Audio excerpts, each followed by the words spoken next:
From Putin's moves, we come to Joe Biden's moves. He is heading to West Asia on Wednesday, his first visit to the region as the President of the United States. This tour will last 4 days, with stopovers in Israel, the West Bank and Saudi Arabia. So what is Biden's agenda for Israel?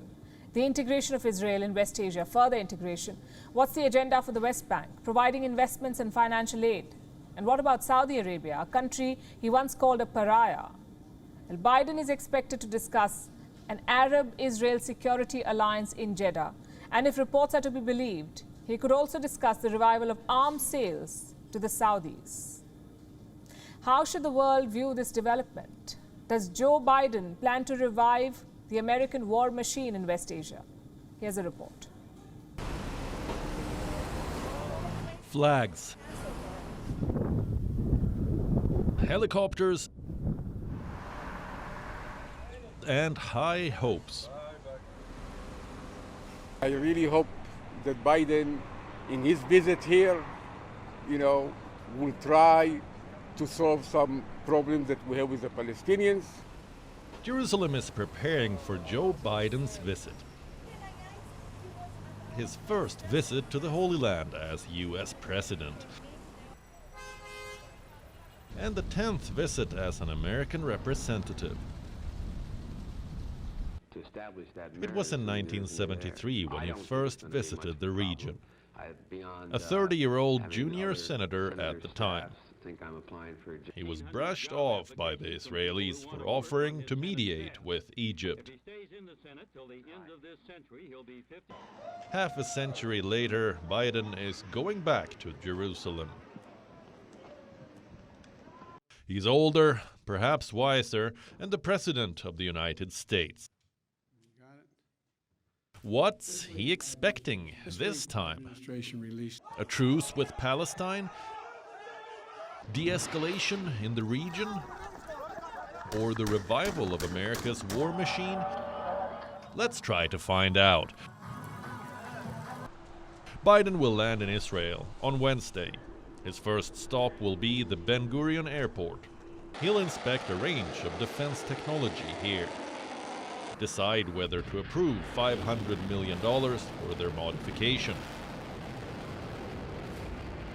After the weapons tour, he'll meet Israeli leaders, the new Prime Minister, Yair Lapid, the former Prime Minister, Naftali Bennett, and another former Prime Minister, Benjamin Netanyahu.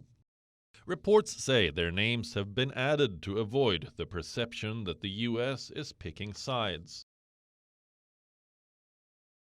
In Israel, the president will meet with the prime minister, the president, the leader of the opposition, as well as attend a reception with a number of other key Israeli leaders and public figures. On Friday, Biden will head to the West Bank. He will meet Palestinian leaders, discuss the prevailing tensions, but no announcements are expected. The two-state solution is all but dead. Both America and the Arab world seem to have given up on it. So Biden's visit to the West Bank will, in essence, be a courtesy call. Besides investments and financial aid, the Palestinians aren't expecting much. Biden wants to help the Jews. He doesn't want to help us. They want to expel us from this area. They're all against us, Biden and Israel. On Saturday, Biden will head to Saudi Arabia.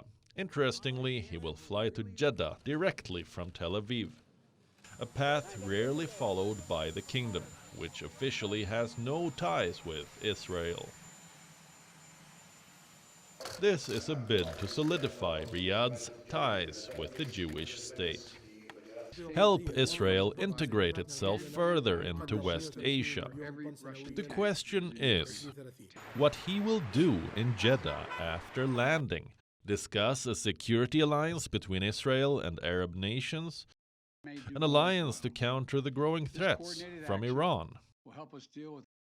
Reports say he will also discuss the resumption of arms sale to the Saudis. This development is intriguing. Before he became president, Biden had called Saudi Arabia a pariah. He promised to punish it for the killing of journalist Jamal Khashoggi. 2 years on, he is not only dealing with the Saudis, but also plans to sell them arms. The American media is calling out the hypocrisy. Team Biden is having a hard time justifying it. They say Biden's goal was to recalibrate ties, not rupture them.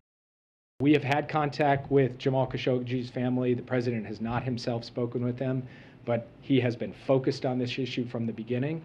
And as he said when he took office, and as we have stuck by since then, our goal has been to recalibrate but not rupture the relationship with Saudi Arabia, to end the blank check policy, and to seek accountability. So will Biden seek accountability from the Saudis? It's highly unlikely. The security alliance with Israel pledges of countering Iran, and the plan to sell weapons. They all indicate that Biden's aim is to revive the American war machine in tandem with the Saudis. WION is now available in your country. Download the app now and get all the news on the move.